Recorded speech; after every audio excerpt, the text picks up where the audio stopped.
आप सभी को फिर से स्वागत करता हूं JRF अचीवर्स चैनल को। आज यहां पर हम एकत्रित हुए हैं UGC नेट JRF के अंदर जितने भी उपन्यास लगे हुए हैं उन सभी का प्रकाशन वर्ष, उन सभी का जो लेखक हैं उनका जन्म कब हुआ था और उपन्यास का प्रकाशन वर्ष के साथ साथ हम जो है उनके पात्र के ऊपर भी चर्चा करेंगे और उस पात्र का उपन्यास के साथ क्या संबंध है और उपन्यास के अंदर किस विषय वस्तु के ऊपर बातचीत किया गया है, इसके ऊपर बातचीत करने के लिए हम जो है यहाँ पे एकत्रित हुए हैं। तो मैं इस चैनल से आपको ये सब महत्वपूर्ण चीज़ों को बताने की कोशिश कर रहा हूँ और UGC नेट JRF को क्लियर करने के लिए इस चैनल के अंदर आपको इस तरह का शॉर्ट नोट्स मिलता रहेगा और जो है आप इस चैनल के साथ जुड़े रहें। इस तरह से हम नीचे की ओर अंधेर नगरी नाटक की जो इकाई है उसको भी कंप्लीट करने के लिए तैयार हो चुके हैं और 3 से 4 नाटक आपका लगभग ख़त्म भी हो चुका है। तो आप उन सभी को इस चैनल के इस वीडियो के जो डिस्क्रिप्शन में लिंक दे दूंगा, आपको अगर पसंद आ रहा है तो वहाँ पे जा कर के देख सकते हैं। तो हम स्टार्ट करते हैं। पहला है जो कि देवरानी जेठानी नाटक। देवरानी जेठानी नाटक के अंदर इसके लेखक कौन है, इस तरह से अगर क्वेश्चन आता है तो आप पूरी तरीके से बोल देंगे कि पंडित गौरीदत्त जो है इनके लेखक हैं। उनका पूरा नाम है पंडित गौरीदत्त शर्मा और उनका जन्म हुआ था 1836 में। 1836 में उनका जन्म हुआ था और पंडित गौरीदत्त शर्मा जो कि देवरानी जेठानी की कहानी 1870 ईस्वी में लिखते हैं। इसके प्रमुख पात्र के ऊपर हम अगर बात करें तो इसके प्रमुख पात्र कौन हैं? पार्वती, सुखदेई, दौलतराम, छोटे, जो कि इसके प्रमुख जो पात्र का नाम इस तरह से भी हो सकता है, मैं बोल रहा हूँ आप सुनते रहिए। लाला सर्वसुख, मुंशी टिकट नारायण, हर सहाय काबली। बड़ी बेटी का नाम अगर पूछा जाए तो पार्वती है और छोटे बेटी का जो नाम पूछा जाए तो सुखदेई है। दौलतराम जो कि बड़ा बेटा है और छोटे बेटे का नाम छोटे लाल है। तो इस तरह से हमको घुमा फिरा करके भी क्वेश्चन आ सकता है कि पार्वती किस उपन्यास की जो है पात्र है, सुखदेई किस उपन्यास की पात्र है। इस तरह से भी हमको जो है क्वेश्चन आ सकता है और हम उसके ऊपर सही तरीके से जो है पढ़ करके जाएं, हर एक चीज़ों को देख करके जाएं, तभी ही हमारा क्वेश्चन जो है सही हो सकता है। वैसे ही ऊपर से देवरानी जेठानी कहानी 1870 में 70 ईस्वी में लिखा हुआ है। इस तरह से पढ़ के जाने से या सिर्फ जो है उपन्यास का विषय पढ़ करके जाने से काम नहीं चलने वाला। अब का एग्ज़ाम जो है बहुत ही टॉप हो चुका है और इस तरह से हम देख रहे हैं कि देवरानी जेठानी की कहानी पंडित गौरीदत्त ने 1870 ईस्वी में लिखा था और इसके विषय के ऊपर चर्चा करते हैं। जब हम इसके विषय के ऊपर चर्चा करेंगे तो बाल विवाह में फिजूल खर्ची, जो छोटे समय में बाल विवाह का वर्णन यहाँ पे देखने को मिलता है हमारे देवरानी जेठानी कहानी में। और बाल विवाह के अंदर जो फिजूल खर्ची होता है या जो खर्च नहीं होना चाहिए वो सब खर्च जो है जोड़ करके खर्चा किया जाता है, उस चीज़ को पंडित गौरीदत्त ने इसको उठाया है। परिवार में अलगाव व या बंटवारा, परिवार के अंदर जो बंटवारे का चित्रण भी यहाँ पे देखने को मिलता है। स्त्रियों की आभूषण प्रियता, मतलब स्त्री किस तरह से आभूषण को अपना सर्वस्व मान करके चलते हैं, या स्त्रियां कैसे जो है आभूषण को अपना सबसे प्रिय वस्तु मान करके चलते हैं, उसकी जो है यहाँ पे चर्चा किया गया है। शिक्षा जो कि एजुकेशन को यहाँ पे बहुत ही इम्पोर्टेंट में रखा गया है। इसमें जो है दौलत राम की पत्नी और छोटे लाल की पत्नी देवरानी जेठानी का जो संबंध है उसको भी स्त्री शिक्षा के आधार पर स्त्री शिक्षा को कॉम्पेरेटिव के रूप में यहाँ पे दिखाया गया है। उसके साथ साथ स्त्री शिक्षा को बढ़ावा देना ये भी यहाँ पे सही रूप से जो है दिखाया गया है। उसके साथ साथ हम देखेंगे कि यहाँ पे माँ बाप का प्यार, बहुओं की जो समस्या तथा कुटुंब की कहानी, बहुओं की समस्या, उसके साथ साथ पूरे परिवार की समस्या को यहाँ पे लेकर के चले हैं हमारे पंडित गौरीदत्त शर्मा। पंडित गौरीदत्त शर्मा जी इसको जो है इस विषय के ऊपर इस उपन्यास को लिखे हैं। उसके साथ साथ और एक महत्वपूर्ण बात जो कि हिंदी की प्रथम उपन्यास के नाम पर भी इसको जाना जाता है, हिंदी की प्रथम उपन्यास के नाम पर भी इसको जो है जाना जाता है हमारे देवरानी जेठानी कहानी को। और उसके साथ साथ ये भी पूछा जा सकता है कि देवरानी जेठानी कहानी किस विधा पर लिखा गया है।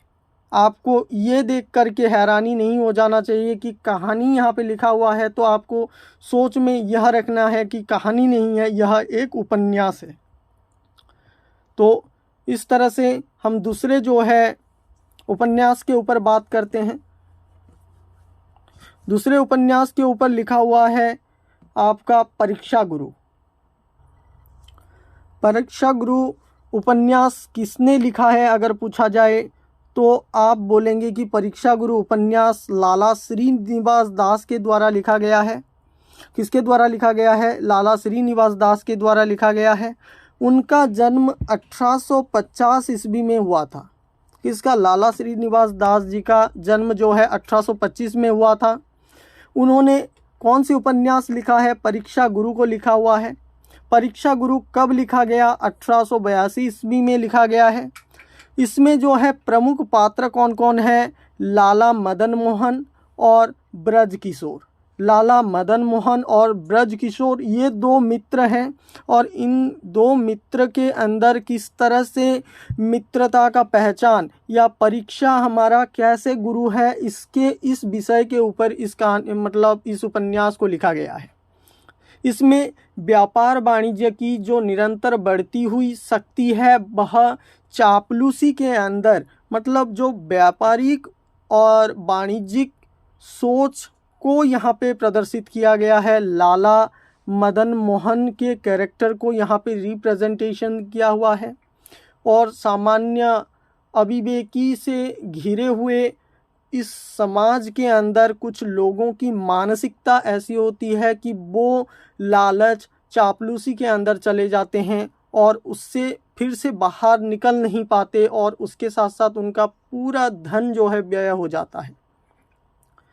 इस तरह से यहाँ पे मित्र के रूप में ब्रज किशोर क्या करता है कि लाला मदन मोहन को सही रास्ते में लाता है। मैं यहाँ पे बोल देता हूँ, आप सुनते रहिए कि लाला जो मदन मोहन है उनके जो चापलूसी मित्र कौन कौन है? मुंशी चुन्नीलाल, मास्टर सिंभू दयाल, पुरुषोत्तम, हकीम अहमद हुसैन, बाबू वैद्यनाथ, ये सब जो है उसके चापलूस मित्र हैं। और ब्रज किशोर उसका सच्चा मित्र है जो कि एक वकील है। ब्रज किशोर कौन है? एक वकील है। ब्रज किशोर अपने आप में लाला मदन मोहन को इस अंधेरे से या इस कुचक्र से बाहर निकालना चाहता है। उसके साथ साथ पूछा जाए कि और एक क्वेश्चन भी आ सकता है यहाँ पे, आपका परीक्षा गुरु हिंदी का पहला जो है मौलिक उपन्यास भी कहा जा सकता है। हम पहले ऊपर देखें कि देवरानी जेठानी की कहानी हिंदी का प्रथम उपन्यास माना जाता है, लेकिन परीक्षा गुरु को हिंदी का प्रथम मौलिक उपन्यास माना जाता है। ये याद रखते हुए चलें। आगे की ओर बढ़ते हैं और गोदान उपन्यास को देखते हैं। गोदान उपन्यास का लेखक कौन है? मुंशी प्रेमचंद जी। मुंशी प्रेमचंद जी गोदान उपन्यास को लिखते हैं। उनके रचनाकार कौन हैं? मुंशी प्रेमचंद जी। और मुंशी प्रेमचंद जी का जन्म कब हुआ था? तो 1880 ईस्वी में हुआ था। गोदान कब लिखा गया? तो ये बहुत ही महत्वपूर्ण है, 1936 ईस्वी में लिखा गया था। और इसमें दो पात्र देखने को मिलते हैं। दो पात्र मतलब दो प्रमुख ग्रुप में इसको डिवाइड किया गया है, ग्रामीण पात्र और नगरीय पात्र। इसको याद रखें। ग्रामीण पात्र के अंदर आ जाता है कौन? होरी, गोबर, धनिया, झुनिया। होरी, गोबर, धनिया, झुनिया, दातादीन, मातादीन, नोखेराम, झिंगुरी सिंह और सिलिया। नगरीय पात्र के अंदर कौन कौन आ जाते हैं? ओमकार नाथ, श्याम बिहारी तनखा, खन्ना और मेहता, मिर्जा, मालती, दुलारी, राय साहब और सहुआइन। इस तरह से ये जो है गोदान उपन्यास के अंदर ग्रामीण और नगरीय चित्र का पूरी तरीके से क्या किया गया है कि वर्णन किया गया है। किसान जीवन की समस्याएं, दुखों और त्रासदियों पर भी लिखा गया यह एक महाकाव्य है। तो इसमें किसान जीवन की समस्याओं को जो है पूरी तरीके से बताया गया है। दुख और त्रासदी पूर्ण जीवन, जो कृषक का जीवन क्या होता है, दुख और त्रासदी पूर्ण जीवन होता है, उसको यहाँ पे वर्णन किया गया है। और ये एक तरह का महाकाव्य है। इसमें क्या हुआ है कि इसमें गांव और शहर के आपसी द्वंद्व, भारतीय ग्रामीण जीवन के दुख और उसके साथ साथ गांव की बदलती हुई तस्वीर को यहाँ पे व्यक्त किया गया है। इसमें गांव और शहर के अंदर जो कोरिलेशन होता है उसको इस गोदान उपन्यास के अंदर हमको देखने को मिलता है। और गांव में आपसी भेदभाव मतलब जाति प्रथा और महिला पुरुष के अंदर किस तरह से भेदभाव देखा जाता है।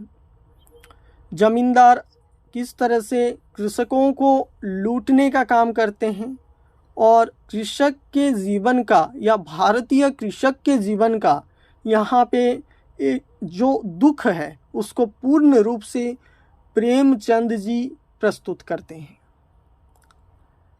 गांव के बदलते हुए तस्वीर को और गांव के टूटते हुए तस्वीर को भी यहाँ पे व्यक्त किया गया है। और इसमें बिखरते यथार्थ तथा जमींदारी प्रथा का भी वर्णन किया गया है। जंजाल से आतंकित किसान की पीड़ा का मार्मिक चित्रण इस उपन्यास के अंदर इस तरह से मुंशी प्रेमचंद जी खींचते हैं जैसे कि कोई भी पाठक इसको पढ़े तो पढ़ता ही रहे। तो गोदान उपन्यास के अंदर हमको याद रखने की कौन कौन से चीज़ों को याद रखें। पहला है, गोदान उपन्यास 1936 ईस्वी में लिखा गया था। ये मुंशी प्रेमचंद जी द्वारा लिखा गया। 1880 ईस्वी में जो है प्रेमचंद जी का जन्म हुआ था। इसका जो है प्रमुख पात्रों को जो है आप ध्यान रखें कि पूछा जा सकता है कि धनिया और होरी किस उपन्यास में के पात्र हैं। ओमकार नाथ, श्याम बिहारी और खन्ना और होरी, इन सभी को एक क्रम में दे करके आपको पूछा जा सकता है कि इनमें से गोदान पात्र में कौन जो है ग्रामीण पात्र से संबंधित है। इस तरह से भी आपको नज़रिए खुलते हुए देखना है, नज़र को खोल करके रखना है और हमको आगे की ओर पढ़ना है।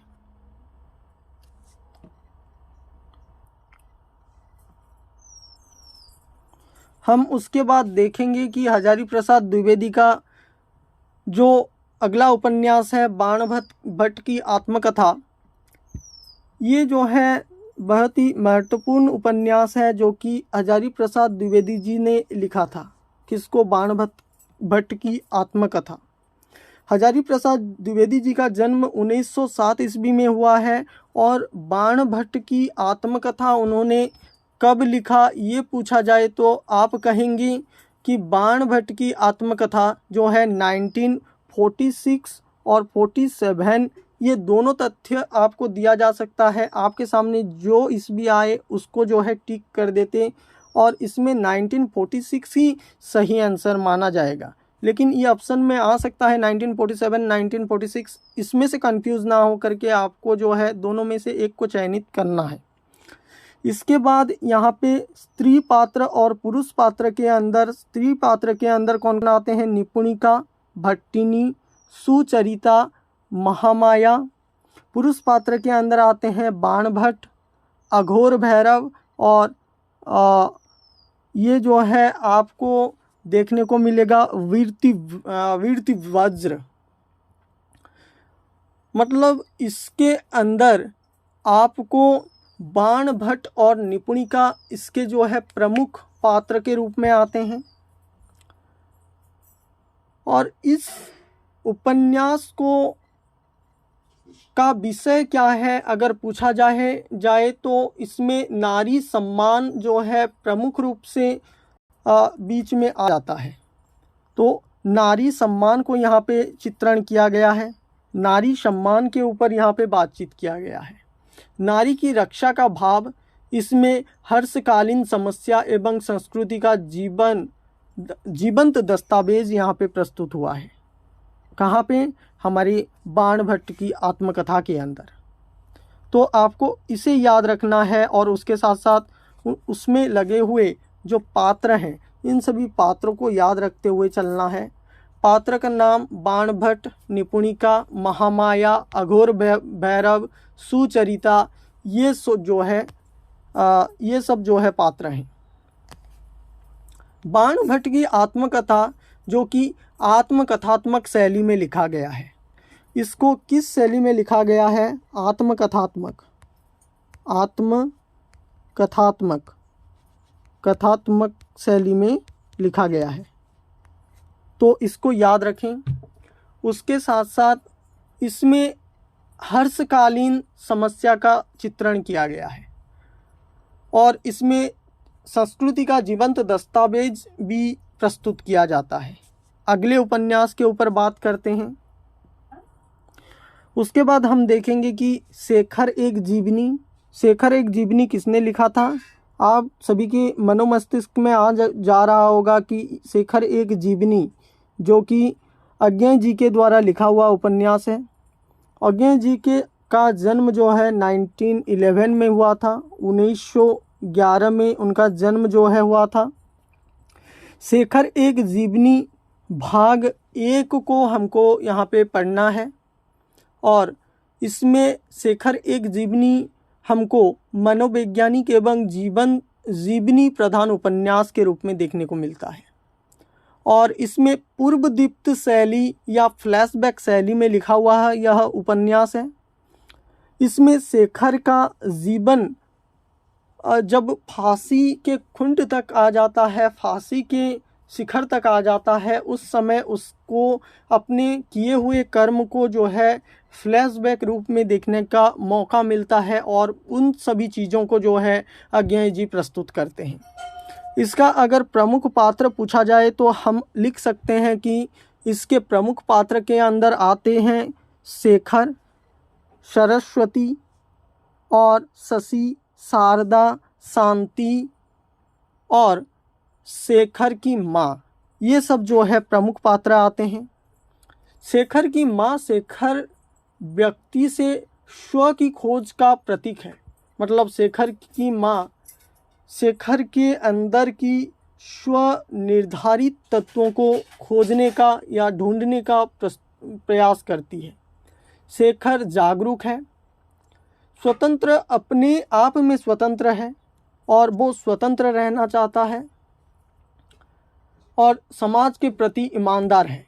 शेखर एक ईमानदार व्यक्ति है और उसके साथ साथ शेखर के बारे में हम और क्या कह सकते हैं कि वो बालपन, मतलब वो अहंग भाव से अहंग और भाव का प्रभाव उसके अंदर देखने को नहीं मिलता और वो एक तरह से अमानवीय रूप को प्रस्तुत नहीं करता। शेखर का जीवन यहाँ पर, या शेखर एक जीवनी में शेखर के जीवन को पूरी तरीके से प्रस्तुत किया गया है। तो आगे की ओर हम चलते हैं और फणीश्वर नाथ जी का मैला आंचल को देखने की कोशिश करते हैं। मैला आंचल अगर किसने लिखा हुआ था, यह क्वेश्चन आपको पूछा जाए तो मैला आंचल किसने लिखा था? फणीश्वर नाथ रेणु जी ने। फणीश्वर नाथ रेणु जी का जो उनका जन्म हुआ था 1921 में हुआ था और मैला आंचल महत्वपूर्ण उपन्यास माना जा सकता है। मैला आंचल का प्रकाशन वर्ष अगर पूछा जाए तो 1954 माना जाएगा और फणीश्वर नाथ जी का जो जन्म वर्ष पूछा जाए तो 1921 है। तो इसके अंदर अगर पात्रों की संख्या पूछा जाए, मैला आंचल के कुल कितने पात्र हैं, ये अगर पूछा जाए तो 256 पात्र हैं इसके अंदर। ये सभी तथ्यों को आप जो है याद रखें।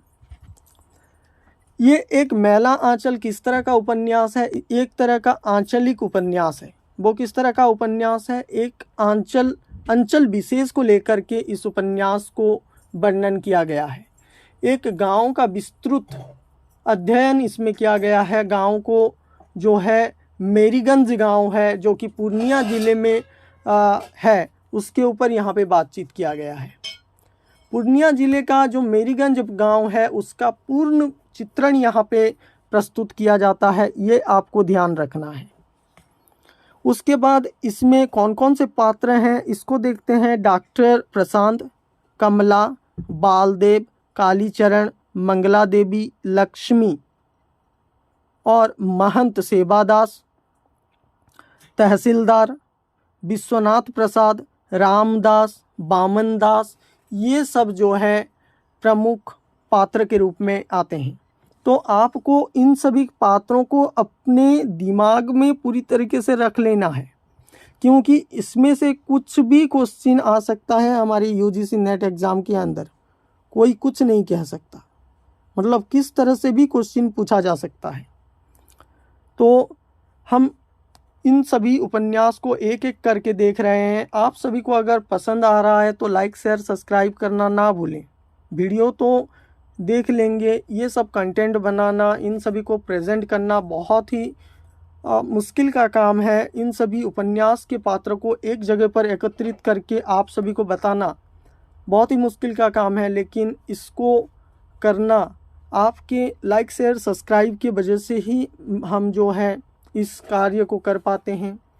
और लाइक करके जाएं जिससे कि हमारा मनोबल बढ़ता रहे और आपको इस तरह का कंटेंट प्रेजेंट कर सकें। तो अगला उपन्यास के ऊपर चलते हैं जो कि यशपाल का उपन्यास है। यशपाल का उपन्यास जो कि यशपाल जी का जन्म पूछा जा सकता है तो 1903 में हुआ था और उसके साथ साथ झूठ सच ये उपन्यास उन्होंने कितने भागों में, 2 भागों में प्रकाशित किया था। पहला भाग प्रकाशित होकर के आया था कब? ये पहला भाग जो है आपको यहाँ पे मैं लिख लेता हूँ। पहला भाग 1958 में प्रकाशित हुआ था। कितने में? 1958 में प्रकाशित हुआ था। और दूसरा भाग जो है 1960 में प्रकाशित हुआ था। तो ये 19 को याद ना रखें, सिर्फ जो है 58 और 60 इसके बीच जो है 2 वर्ष का अंतर है, उसको याद रखते हुए चलें। आगे की ओर बढ़ते हैं कि झूठ सच उपन्यास। इस झूठ सच उपन्यास के जो है भारत के विभाजन की पृष्ठभूमि पर लिखा गया उपन्यास है। भारत विभाजन के समय यशपाल जी ने इस उपन्यास को, भारत विभाजन को केंद्र में रखकर इस उपन्यास को लिखा है। इसमें हम जो देखने को मिलता है कि भारत विभाजन के अंदर पाठकों के मन में या पाठकों के सामने विभाजन त्रासदी का एक चित्रण जो है प्रस्तुत करते हैं। इसमें प्रमुख पात्र कौन कौन से हैं? स्त्री पात्र हैं कनक, उर्मिला, तारा, और उसके साथ साथ मार भी एक तरह का स्त्री पात्र है। और उसके साथ साथ पुरुष पात्र के अंदर कौन कौन है? जयदेव पुरी, गिरिधर लाल, सुदाजी गिल, असद, सोमराज, डॉक्टर प्राणनाथ, इस तरह के जो है बहुत सारे पुरुष पात्र हैं। उसमें से कुछ जो है प्रमुख को मैं आपके सामने प्रस्तुत कर रहा हूं। तो आगे की ओर चलते हैं अगला उपन्यास के ऊपर।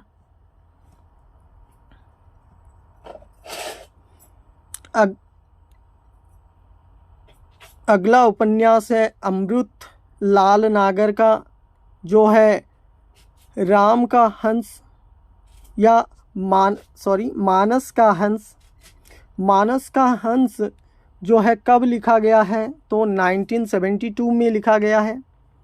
इसको जो है याद रखें। और अमृतलाल नागर जी का जन्म कब हुआ है? 1916 में हुआ है।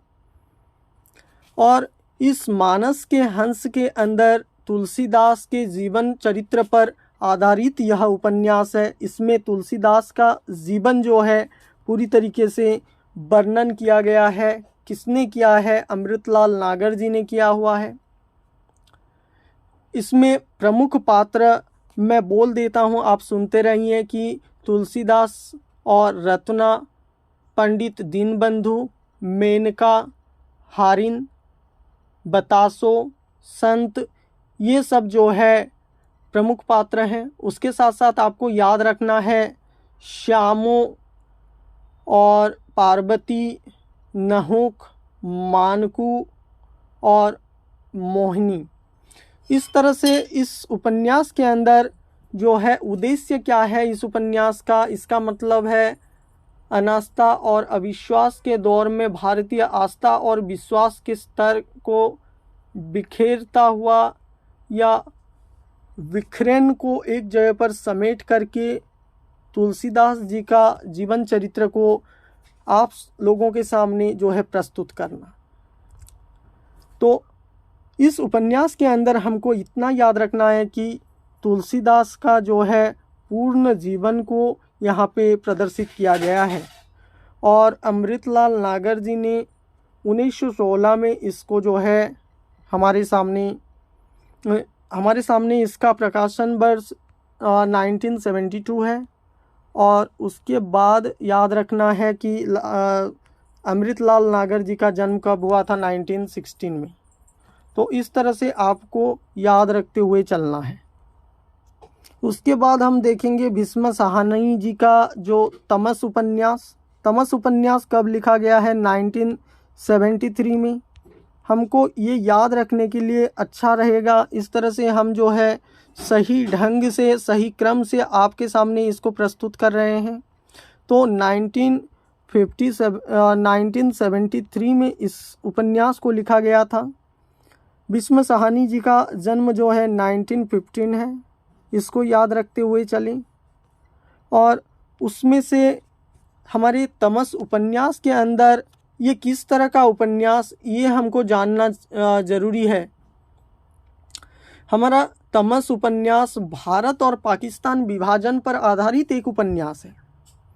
इसके अंदर जो है उपन्यास की कथा वस्तु जो 1977 में पंजाब में हुए एक भयानक दंगे पर आधारित यह उपन्यास है। उसके बाद हम इस उपन्यास को के पात्र के ऊपर चर्चा करते हैं, जो कि नत्थू, मुराद अली, बख्शी जी, मेहता और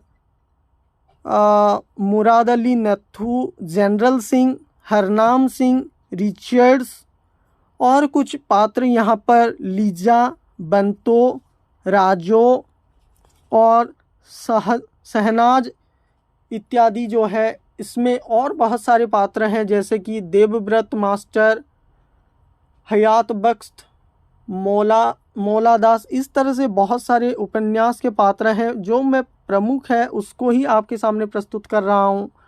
और ये जो है संक्षिप्त रूप में हम देखने की कोशिश कर रहे हैं। इसका विस्तृत रूप जो है आएगा। अगर आपको इसका विस्तृत रूप चाहिए, हर एक उपन्यास का अलग अलग से आपको क्रम चाहिए, तो मुझे कमेंट में बोलते रहिए कि इस उपन्यास का हमको अलग से वीडियो बना करके दीजिए। उसके बाद हम चलते हैं श्रीलाल शुक्ल जी का जन्म कब हुआ था। तो आप लिख सकते हैं कि 1925 में हुआ था। कब हुआ था? 1925 में हुआ था। इस चीज़ को याद रखें। और राग दरबारी उपन्यास कब लिखा गया था? राग दरबारी उपन्यास 1968 में लिखा गया था। कितने में लिखा गया था? 1968 में लिखा गया था। 1968 में इस उपन्यास को लिखा गया। और उसके साथ साथ इसमें राग दरबारी उपन्यास के अंदर किस चीज़ का वर्णन है? तो आप इसमें जो है व्यंग्य शैली है, जो कि शिवपालगंज का यहाँ पे वर्णन देखने को मिलता है।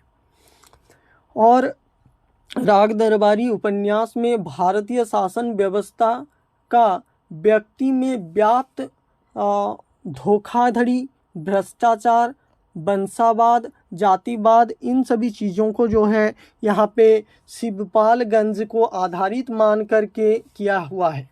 तो ये एक व्यंग्य शैली में, मतलब श्रीलाल शुक्ल जी क्या करते हैं कि इसको व्यंग्य शैली में प्रस्तुत करते हैं।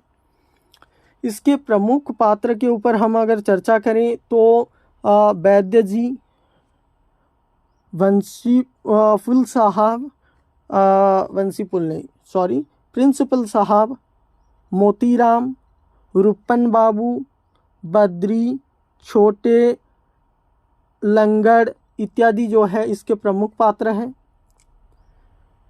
इस उपन्यास के अंदर हमारा व्याप्ति जो धोखाधड़ी है, भ्रष्टाचार है, वंशवाद है, जातिवाद है, इन सभी को लेकर के राग दरबारी उपन्यास हमारे सामने प्रस्तुत करते हैं श्रीलाल शुक्ल जी। और इसका हमको डीप सेंस में इसके कथन, वैद्य जी का कथन, प्रिंसिपल जी का कथन, इन सभी चीज़ों को याद रखते हुए चलना है।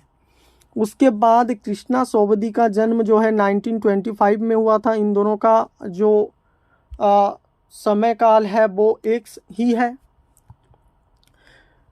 जिंदगी नामा उपन्यास जो है कृष्णा सोबती जी ने 1979 में लिख करके प्रस्तुत किया। कितने में? 1979 में लिख करके प्रस्तुत किया। वो इस उपन्यास के अंदर क्या कहना चाहते हैं, इस उपन्यास का कथावस्तु क्या है, वो जानने की कोशिश करते हैं। इस उपन्यास का कथावस्तु है, इसमें एक तरह का शिल्प का नया प्रतिमान, जिसमें कथ्य और शिल्प हथियार डालकर जिंदगी को आंकने की कोशिश किया गया है। इसमें जिंदगी नामा के अंदर हमारे जिंदगी को सही रूप में से जो है आंकने की कोशिश किया गया है, या इसमें से जानने की कोशिश किया गया है कि जिंदगी का गूढ़ रहस्य क्या है। इसमें पात्र हैं साहनी, शाहजी, काशी शाह, लाली शाह, इस तरह के महत्वपूर्ण पात्र यहाँ पे देखने को मिलते हैं। अगले उपन्यास के ऊपर चर्चा करते हैं। मन्नू भंडारी का जो जन्म कब हुआ था? 1931 ईस्वी में हुआ था। और उन्होंने आपका बंडी उपन्यास कब लिखा था? 1971 में लिखा हुआ था। कब लिखा हुआ था? 1971 में लिखा हुआ था। और आपका बंटी उपन्यास के अंदर क्या देखने को मिलता है कि बंटी का भावात्मक के साथ होता है। मतलब बंटी का संपूर्ण बाल मनोवैज्ञानिक उपन्यास है, जो कि बाल मन के ऊपर यहाँ पे कथानक के रूप में इस उपन्यास को लिखे हुए हैं मन्नू भंडारी जी। इस उपन्यास के केंद्र बिंदु में बंटी है, जो पारिवारिक विसंगति का विचार करता है। इसके प्रमुख पात्र की बात किया जाए तो हम बोलेंगे कि अजय, शकुन, बंटी, मीरा, डॉक्टर जोशी, वकील और चाचा, टिट्टू, अम्मी, ज्योत, प्रमिला, जीनू फूफी, इस तरह के बहुत सारे पात्र हैं। आपको इसको पढ़ते समय याद रखना है, इस सभी उपन्यास को आपको पढ़ते हुए ही चलना है। और आज के आखिरी उपन्यास की ऊपर हम जो है चर्चा करते हैं। आखिरी उपन्यास के अंदर है जगदीश चंद्र माथुर का धरती धन्ना अपना। ये एक जो है बहुत ही महत्वपूर्ण उपन्यास माना जा सकता है जगदीश चंद्र माथुर जी का, जो कि 1972 में लिखा गया। इस उपन्यास के केंद्र में है पंजाब के होशियारपुर ज़िले का दोआब क्षेत्र। घोड़ावाहा गांव के दलित समाज पर आधारित यह उपन्यास में है। यह एक दलित जीवन का उपन्यास है और त्रासदीपूर्ण उपन्यास है। लेखक ने यह उपन्यास सोम आनंद को समर्पित किया है। किसको समर्पित किया है? SA याद रखें, सोम आनंद, ठीक है। SA को याद रखें। किसको दे दिया? जगदीश चंद्र माथुर जी ने SA को दिया, मतलब हमारे सोम आनंद जी को इस उपन्यास का जो है समर्पित किया हुआ है, मतलब उनको ही इसका पूरे डेडिकेट किया गया है।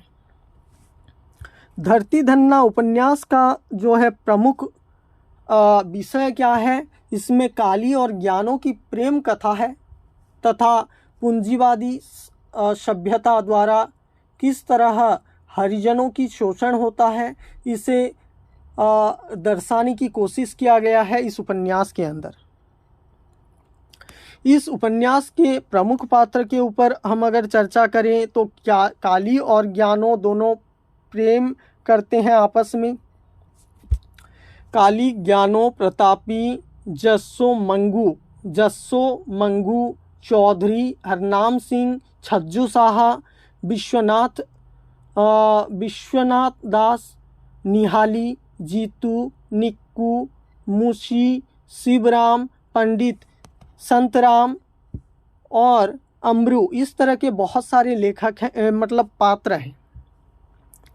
तो इस तरह से हमने यहाँ पे 13 उपन्यास की चर्चा करते हुए हमारा ये UGC नेट के अंदर जितने भी कहानीकार लगे हुए हैं, उपन्यासकार लगे हुए हैं, उन सभी उपन्यासकार के उपन्यास को हमने देखने की कोशिश किया है। उपन्यासकार का प्रकाशन, उपन्यास का प्रकाशन वर्ष के साथ साथ उपन्यासकार का जो है जन्म वर्ष देखने की कोशिश किया है। उसके साथ साथ उपन्यास का विषय वस्तु के ऊपर भी चर्चा किया है, उसके पात्र को भी क्रमशः हमने देखा है।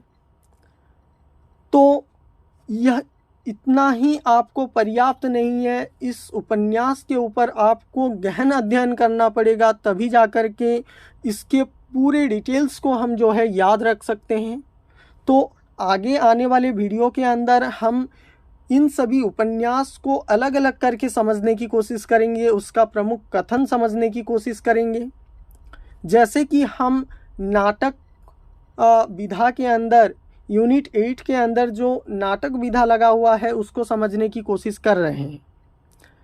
तो आप सभी को उन सभी नाटकों का क्रमशः मैं डिस्क्रिप्शन में लिंक दे दूंगा।